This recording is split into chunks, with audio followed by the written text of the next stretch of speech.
Alright guys, a quick one. Here, I'll detail how to split screen on Android. So if at the end of this you find this helpful and informative, please don't forget to like and then subscribe. Now the first thing to do is go ahead and open the settings app.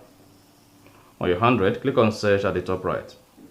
You can simply search for split screen, and then you should see option to turn on split screen. Then go ahead and click on it. Now come to you see full screen in split screen view. Turn this on. Then again turn on swipe for split screen. Now to use split screen on your Android, open all recent application.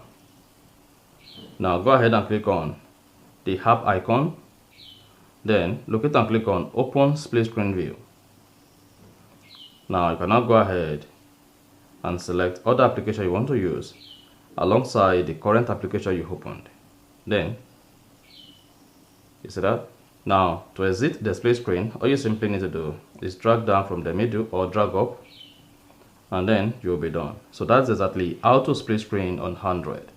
If you found this helpful and informative, please don't forget to like and then subscribe.